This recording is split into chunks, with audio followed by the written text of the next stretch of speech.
Welcome to Behave Yourself, the podcast that aims to bring the science of human behavior and how you can apply it to your own life and become the happiest, healthiest, and most successful version of you. We're two behaviour analysts with backgrounds in personal training and nutrition who've struggled in the past with confidence, weight loss, breaking promises to ourselves, and constantly trying the quick fixes. We bring the science and show you how to apply it confidently and consistently towards your own goals and how to actually create a lifestyle change. Behaviour analysis is the science of human behaviour, and we all engage in behaviours that either move us towards the direction of our goals or hold us back from living the life we desire. I'm one of your hosts, Emily McRae. And I'm your other host, Jo Wesley. Hi. Hello. How you doing?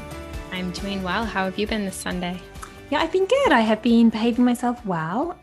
We have recently been put into a second lockdown in the UK, and it's not so bad. We've had one lockdown already. This is the second. It's not so scary. We've done this already. And the big thing that helped me last time was, even though my routine was completely ripped away from me because I wasn't going to work or wasn't seeing friends or doing my normal routine, was making my own artificial routine. So it's Sunday today, and my routine is I make food for the week. So I have made soup, I've washed my bed sheets, I have set my own routine, and I've stuck to it. So yeah, I've been behaving myself well. How have you been?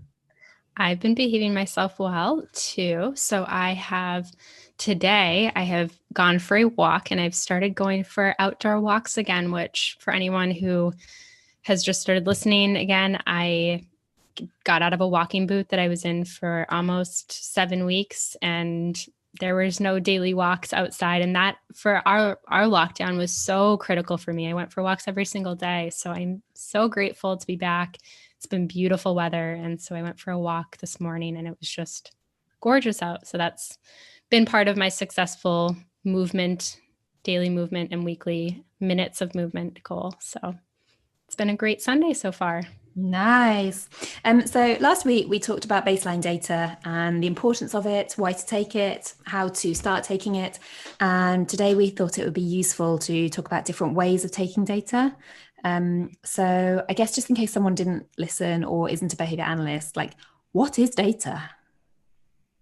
Data is simply the numbers that show us what is happening with the behavior. We need those numbers to really objectively look at what is happening and where we need to go with our baseline data and with our intervention for the behavior. Perfect. And there's loads of different ways of taking this data and lots of different forms of data, which is what we're going to go into today. We're going to simplify it down for you, help you figure out, okay, if you've got a behavior, how do you track it? Using that goal, what are some ways that you can track it? So Jo, what's one of the first ways that we can collect data? Quite simply, counting. And we're all pretty good at counting. We can count to 10, we can count to 100. So just counting. And there are lots of different ways of doing this. So the count would be just the number of times the behavior that you're trying to consider, whether decrease it or increase it. How many times has it happened? So you might carry around a piece of paper with you and note down how many times it's happened with a tally. You might have a clicker counter, kind of one of those things bouncers stand outside the clubs with to count them. If you're feeling fancy, there are counting apps that you can download from your app store on your phone. You might have pennies in your pocket that you move from your right pocket to your left pocket. You might move hairbands from one wrist to the next. You might be a maths whiz and just have a numbers brain and be able to remember in your head. But anyway, you just note down the number of times that behavior has happened per day, per hour, whatever you're looking at. And that leads us really nicely into frequency and rate of behavior. So like Jo said, we have the count of the number of times, but then we can look at per what unit of time. So is it per day, per week, per hour, per minute, if we're looking at certain behaviors? So we look at the number of times it occurred per that, whatever unit of time you're looking at. It could be per month or per year. It's really, there's many different ways of analyzing that data. Yeah. And it gives you a better picture. Perfect. I guess then as well, you need to maybe know how long the behavior lasted for some behaviors, not for others. If it's how many vegetables have you eaten in a day? The duration isn't important. But if you're trying to increase book reading or exercise, you'll want to know how long that behavior lasted. Did you exercise for 2 minutes, 20 minutes, or 2 hours? That's a huge difference, and it's going to make a huge change to the behavior that you're taking data on. So you might put your timer on your phone. You might have a timer. You might look at the clock and just note the start time and stop the time, but note the duration of the behavior. Mm-hmm. And we can also look at the percentage. So how many total opportunities did we have to complete the behavior? So if you're looking at days per week of exercising, and if you completed 5 days of exercise out of 7, that's 71%. I have it pre-written down, guys. Oh no, that is in my notes, guys. I am not that quick. But you can look at that. But like we've talked about in the past with baseline data, you need to have multiple different pieces of information, because if you're looking at 5 out of 7 days, but you only did 5 minutes each day and you want to increase that duration or whatever, it's based on your goal. But if you have multiple ways of collecting the data, then it gives you a clearer picture. So I may have a client come to me and say, well, I worked out 5 days in the past week, but if it was 2 minutes here and 5 minutes there, we want to start increasing and not looking at the days per week or the percentage, but we want to look at the total duration or the average duration. Totally. And maybe not for exercise, because it's not necessary. You don't necessarily have to work out 7 days a week, but with whatever your behaviors are, a lot of people see it as like, oh, I have the weekend off, like Friday to Sunday, I have off. But actually, if you want to get 40% better at your goals, that's the weekend. So stop giving up on your behaviors and goals over the weekend, and you will suddenly have 40% more opportunities to engage in those behaviors. So yeah, cool. Another thing that I find really helpful is what we call permanent products. Something that is permanent that is a kind of a visual, often visual representation of whether the behaviors occurred. For me, I am attached to my phone. I love it. I take a photo of whatever it is that I am trying to take data on. Even if the photo doesn't necessarily make sense, maybe it's just a picture of my feet walking in the forest at a particular time, then I know that, yes, I've been for a walk once. That's my count. The photo will have a timestamp on it. That will be, I'll then probably know the duration of it, because I'll know kind of maybe what time I started and what time I got home. So you can have permanent products in that way. Maybe you've got permanent products of the lack of food that you pre-prepared in the fridge. So say I'll prepare 7 days worth of food, and if by Friday I've got 5 of them left, I probably haven't done very well with my goals. Whereas if I've eaten 5 days worth of the food, then I have done well. Do you use permanent products? I do sometimes, not every time. It's funny because I just made an Instagram reel the other day, which I'm working on making more of those. Good for you. I don't understand them.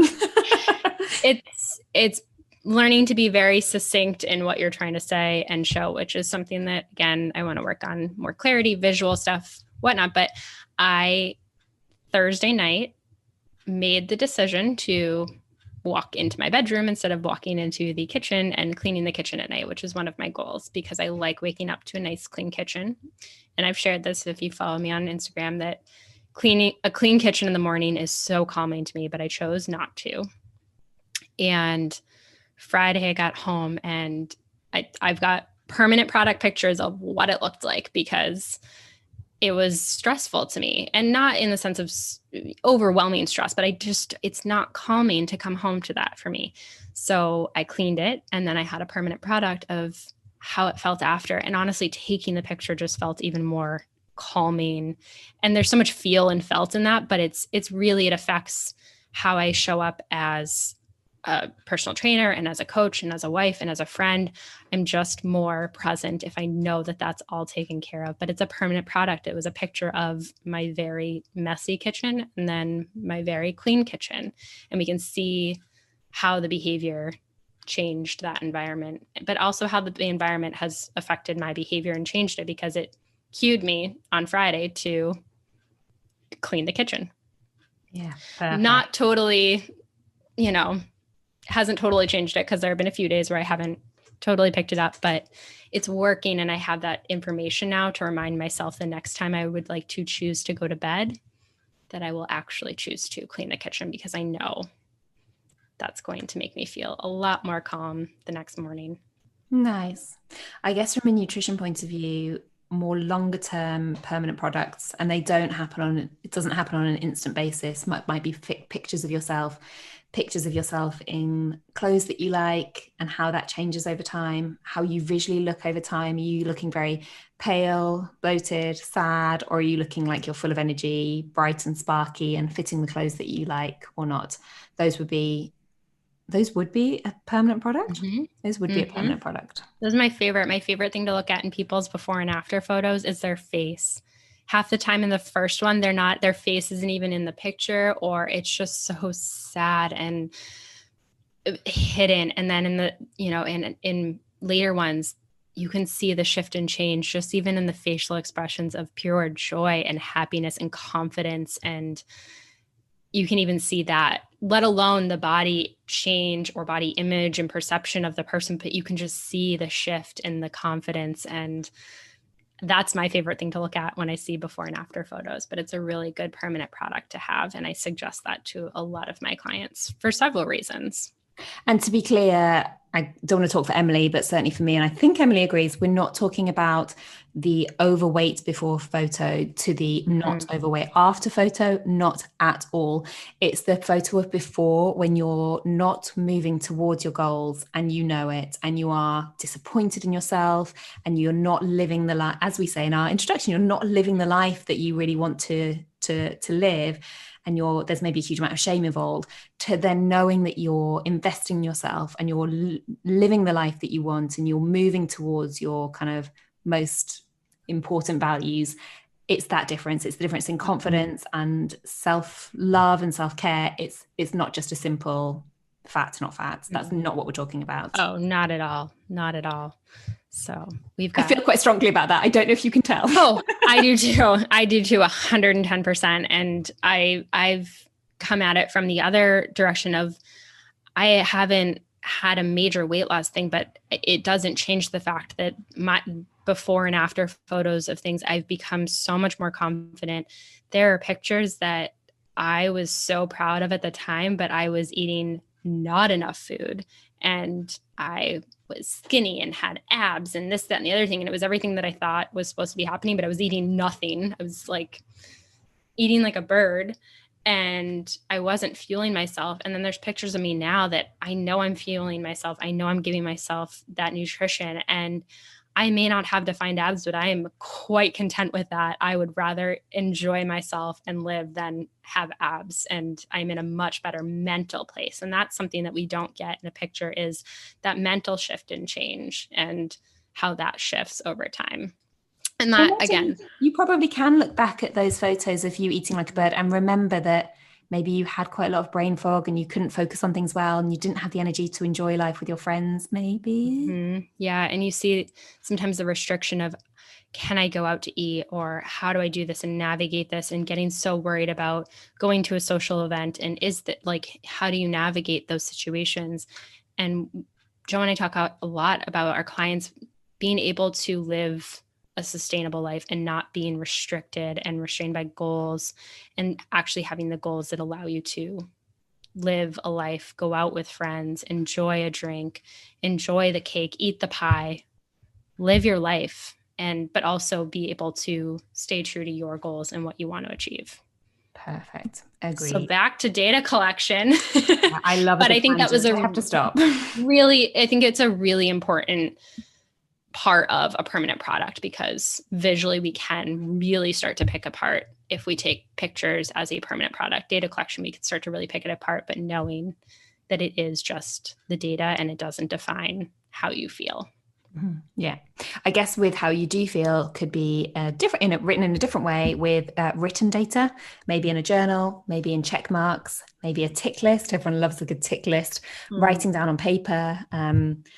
I know as a behavior analyst, most of us have a notebook in our bags in our backpacks, because we don't have fancy handbags, let's be honest, we have a pen and paper with us at all times. So just noting that data down, whether it's a tally, whether it's how you're feeling at a particular time of day, whether it's what you've done at that particular moment and the time that you did it and how long it took, but just good old pen and paper. I've got a paper printed chart where I tally and I give myself stars. I will say over and over again, star charts are not just for toddlers, they work for adults too. Absolutely. The next one we covered already, just taking pictures, which is a form of a permanent product, but taking pictures of whatever it is that you're doing, whether that's the food that you're eating, the workout that you're doing, whatever. Instagram is a permanent product. I used to use that as my tracking. I could probably go back deep into my old Instagrams and see, and I could probably get the accurate data of how many days a week I worked out, because I posted literally every single day of every workout that I did, because that was my way of tracking before I even knew what behavior analysis was. That was my way of tracking. So maybe it's yours as you're listening to this. So you might already have that data collected. For sure. And I could definitely go back and I'm not a personal trainer like you. I do plenty of exercise. I could go back and look at my form and see how it's progressed over time. And this is definitely something that I'm going to pronounce her name wrong. I think it's Shantae Gold. She always posts. She's another behavior analyst who is a powerhouse. And she does a lot of weightlifting, and she's done a lot of posts about how she takes videos of her workouts to see how her form changes over time and how much better her form is now. So whether it's pictures or videos, taking that as a form of data over time. I just took before videos with a client the other day, and added help in to help with her form and putting those side by side. And then as she progresses through, we'll be able to see that change over time, and she won't need the added assistance and prompting for that form. So it's a really cool thing to take videos. I guess something that completely unconnected to health and fitness, I bought this house 6 years ago and it had squatters in and it was a real mess. But I love nothing more than going back and looking at the photos that I took when I first moved in and all of the hard work and blood, sweat and tears I put into this house and the difference now. That's pretty cool. That's some really cool before and after data. Yeah. Okay. So not pen and paper, not pictures. What else? What if we go digital?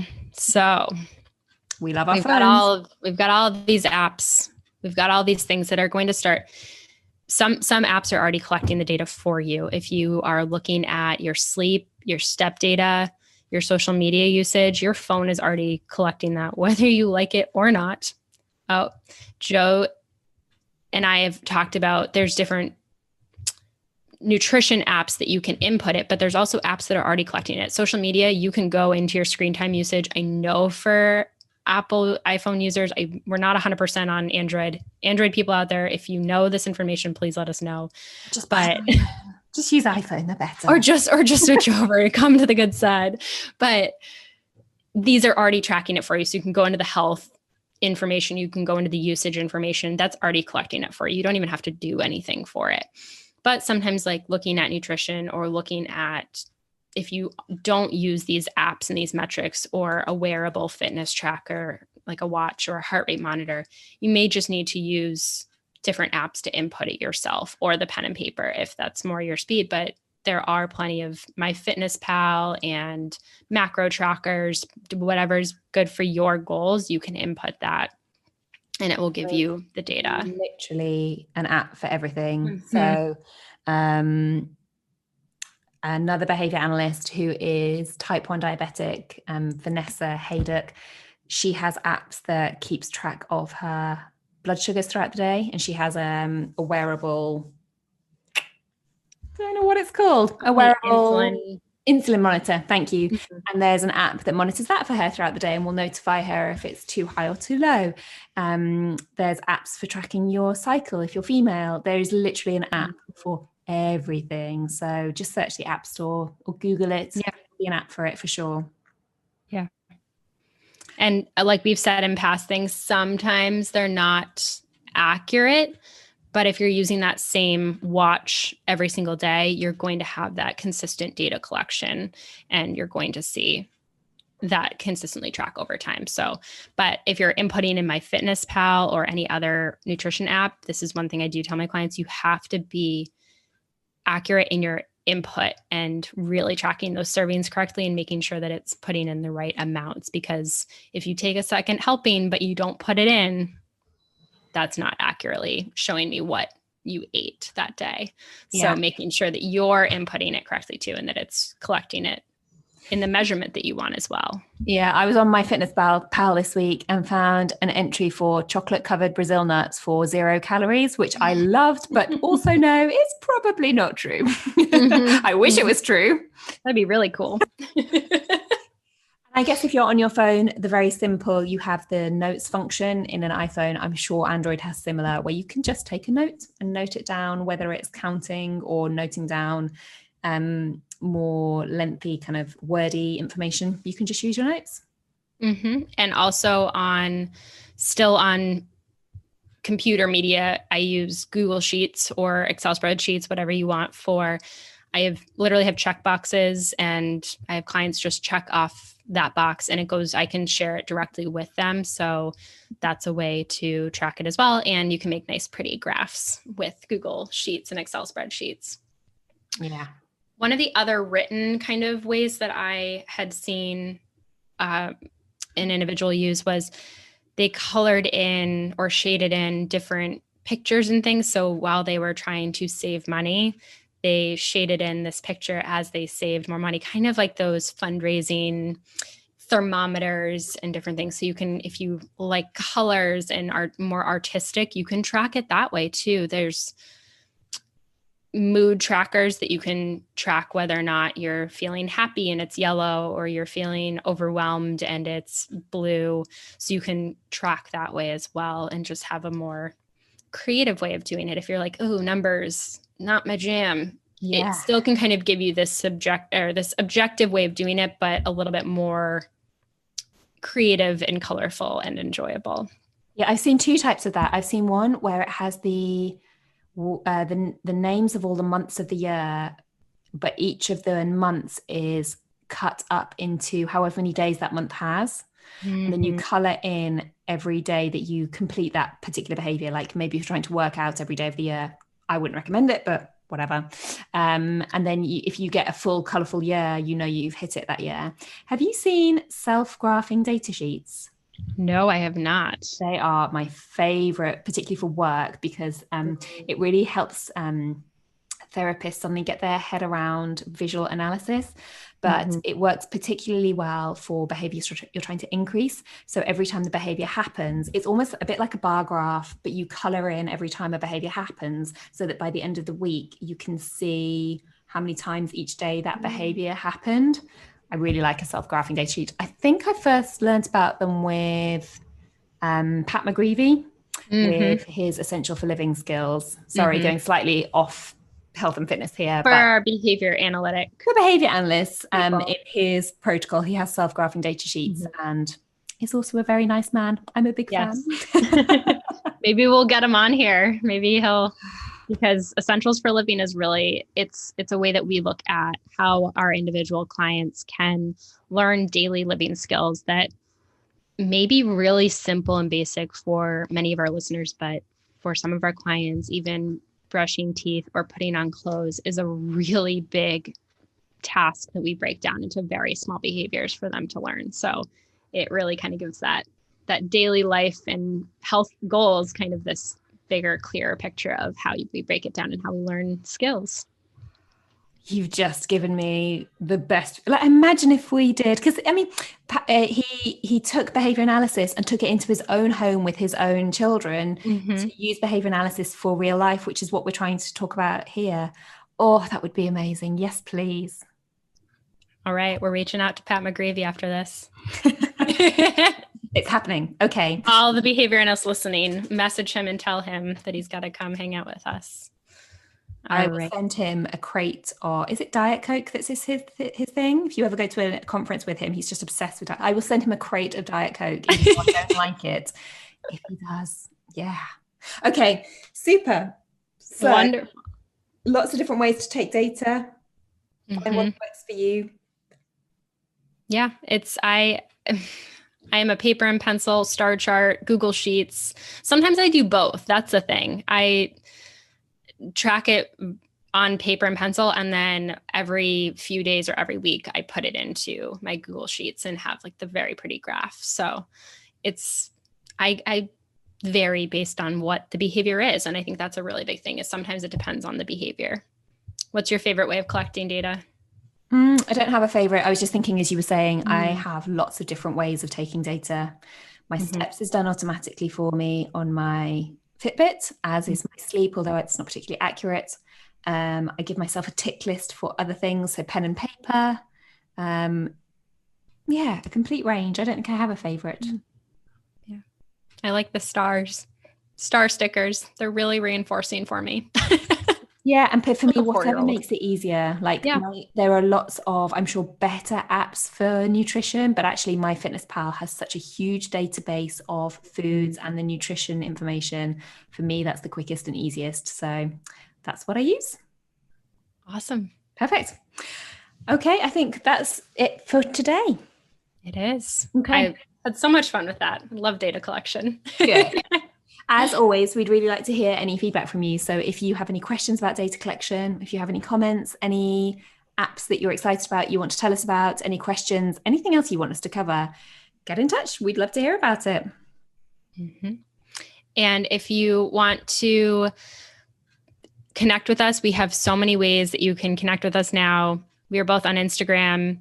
I am at emily.a.mccrae, MACRAE. Jo is at The Behavior Lady. Remember, she is in the UK, so it's spelled with a U.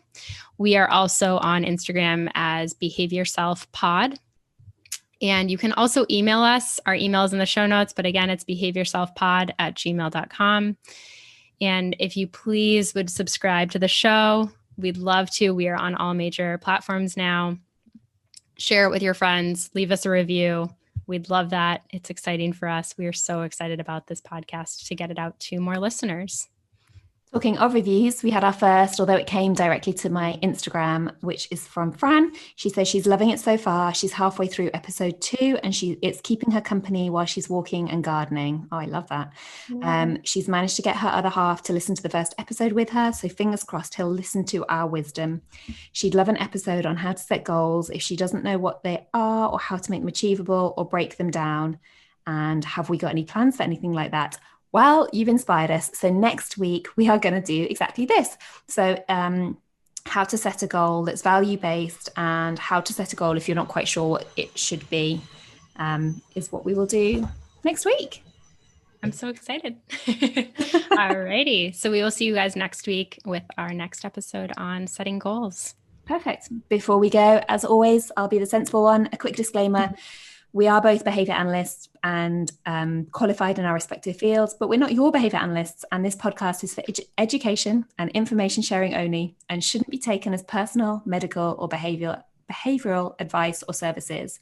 And one day I will get through that whole disclaimer without making a mistake.